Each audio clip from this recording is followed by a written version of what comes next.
Queridos hermanos, queridos amigos, muy buenos días.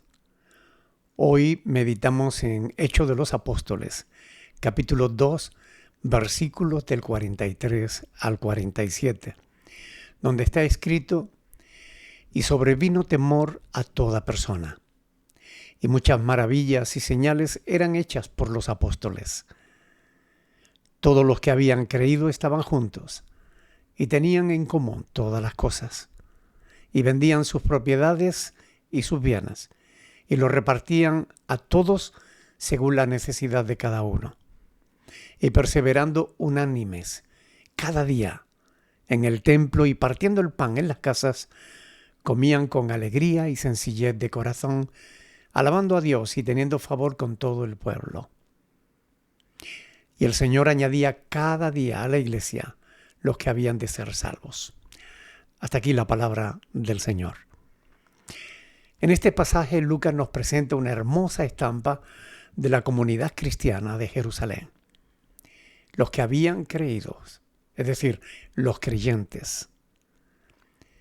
Los incrédulos que rechazan aceptar a Jesús por medio de la fe son excluidos. No tienen parte en la comunidad cristiana. La fe en Jesús es el requisito principal para poder pertenecer a la iglesia. Solo la gente que cree en Jesús y en sus enseñanzas pueden compartir la unidad que se hace visible en la adoración y en la vida de comunidad en la iglesia. La vida práctica. Todos conocemos las diferencias sociales que existían entonces en Jerusalén y en Israel en general, entre ricos y pobres. Sin embargo, en Cristo todos eran tratados como iguales. Estaban juntos, a un mismo nivel. Eran hermanos en Cristo. Esto era una revolución en aquella época, que un esclavo y un amo pudieran estar juntos, aprender juntos, comer juntos, orar juntos.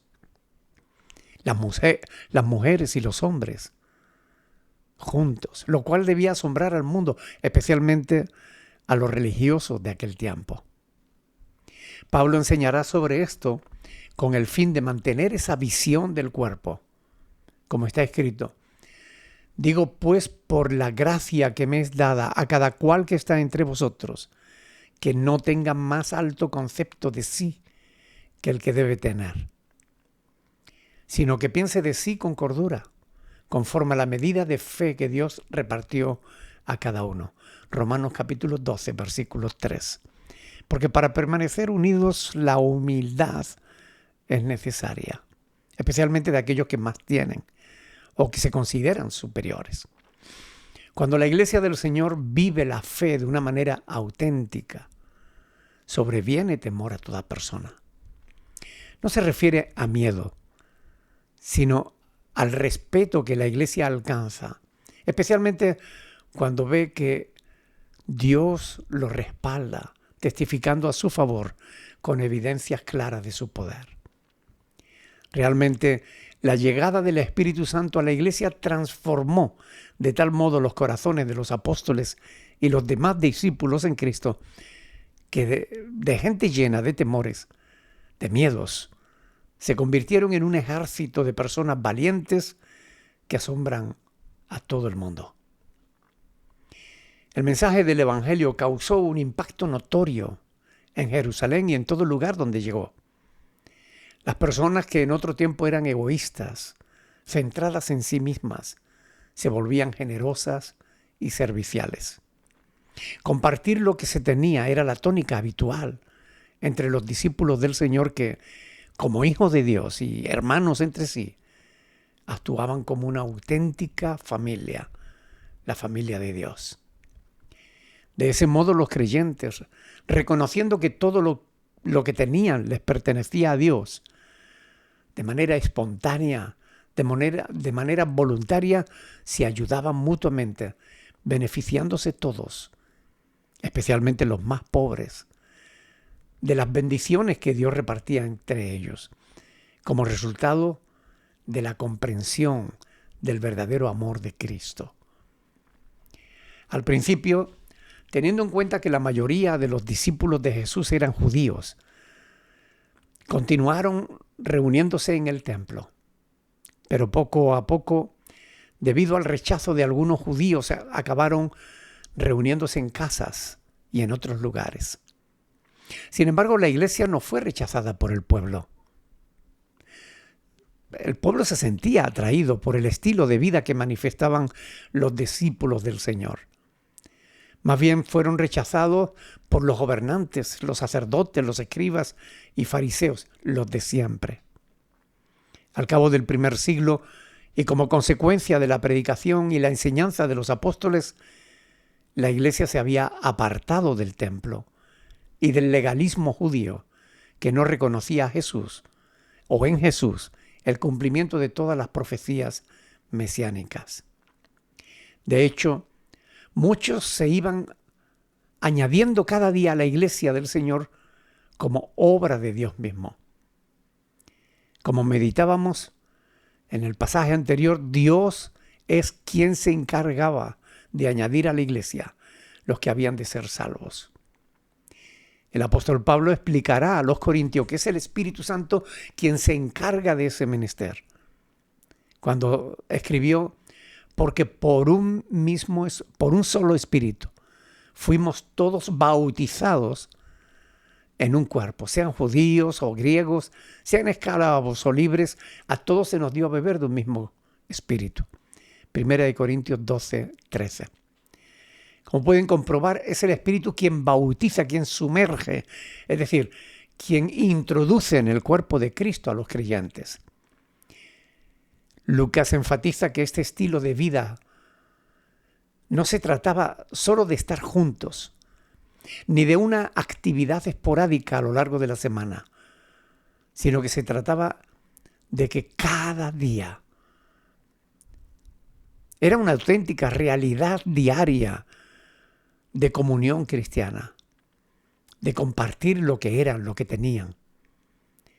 La perseverancia en ese estilo de vida permitió que el mensaje del Evangelio se propagase con mayor rapidez y facilidad. Lástima que algunas congregaciones hayan olvidado este principio de amor y de mutua edificación. La unidad de todos aquellos que están en Cristo es más que evidente en todo el Nuevo Testamento. Pablo enseñó acerca de ella mediante la metáfora del cuerpo. Y que todos los discípulos somos miembros de dicho cuerpo. Romanos 12, 1 Corintios 12. Queridos hermanos y amigos, ¿querrás tú asistir a una congregación en que nadie te conozca o se preocupe de ti? ¿O te gustaría más bien una congregación en la que los miembros se preocupan los unos de los otros? Cuando te vayas de este mundo, no te vas a poder llevar nada, ni propiedades, ni bienes.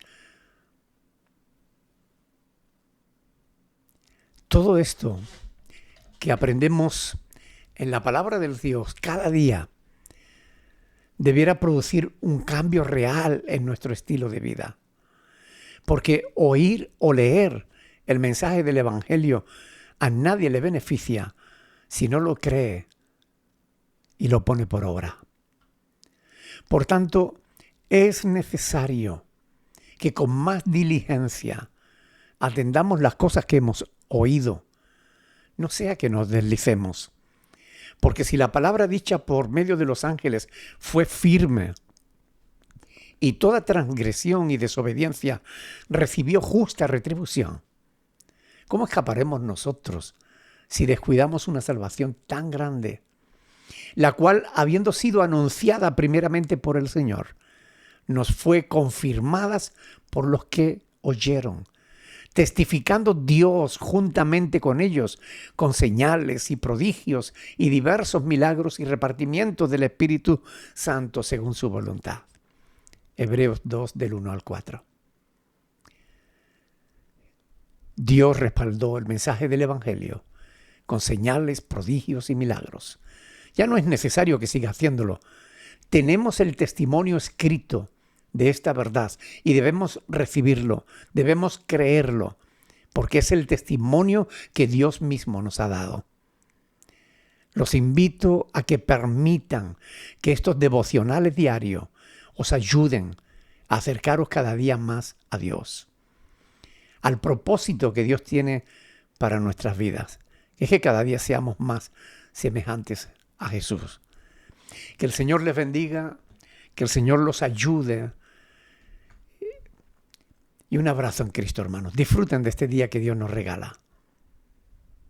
Compartan estos devocionales. Dios les bendiga.